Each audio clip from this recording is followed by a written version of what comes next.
Mistake with the Alpha, Chapter 47. Samantha's point of view. He said if any of it is not to your taste, you should tell me, and I'll surely pass the message to him, Ethan said. No, don't bother. I'm sure it will be good, I said quickly. I wouldn't want to be a trouble to a whole Gemma of the pack. It's Jalen that made me a queen among them, which I know wouldn't last forever. And just as I am, I'll live this moment.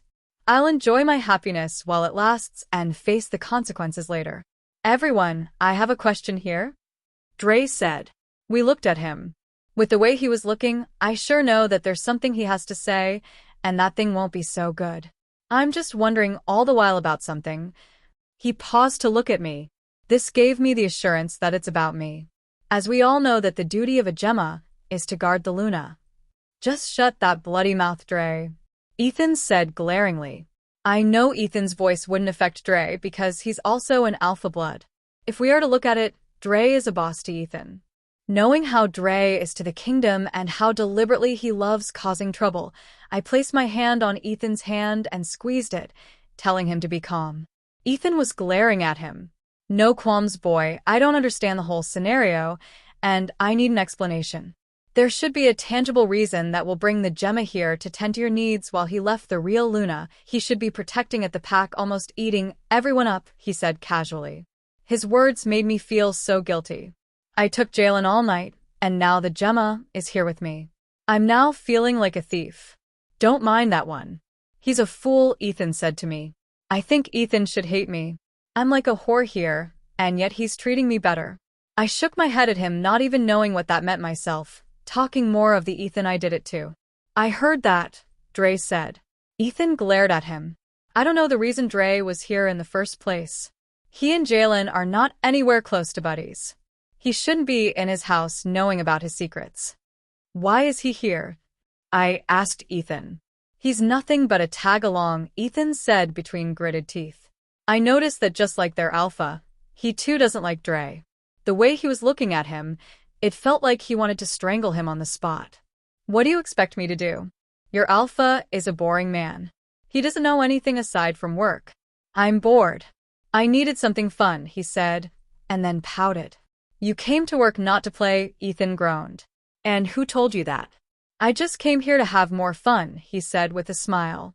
I know everything that is happening is like entertainment to the guy.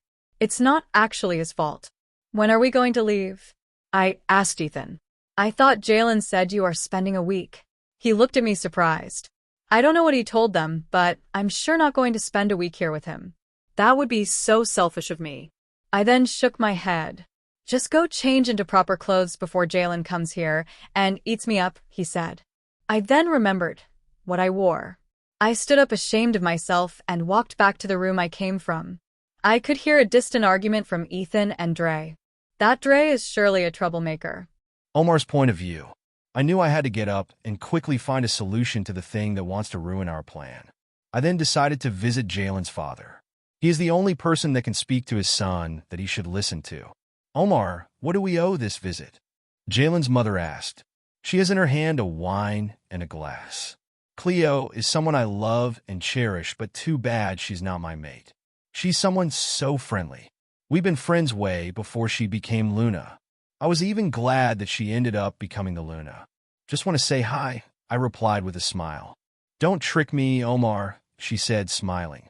After she dropped the wine, she went inside. I waited for Gerard to come. When he came out, he was so happy to see me. Not that I didn't like pleasantries, but I want to get on with the issue. After we chatted for a while, which I did with frustration, I then chip in my real intention. What do you mean? Gerard asked me. I think Jalen doesn't like his mate, I said to him. I didn't say it so personally, so that he wouldn't know that I'm desperate. I made sure to be casual about it. Is it possible not to like your mate? He asked, confused. You know he's an alpha. Everything is possible with him. And you know he's a Lycan hybrid, I said convincingly. Gerard gave a pensive look. I know what I said was really touching him. But that's his mate, and if he doesn't marry her, it might cause trouble, he said from his thoughts. I'm not so concerned about him rejecting his mate, but I'm so concerned about him laying down examples. I know Allison. She's a strong girl. She'll go through it without trouble. I don't want this to happen in our pack. Our pack is a reputable 1 inch, I said to him. I'll understand you, Omar. Jalen is a child and needs to be corrected. I need to make sure he completes his mating rites. He should do it as soon as possible, he said. But please don't be too rigid with him. Just make him see sense with what we are saying, I said.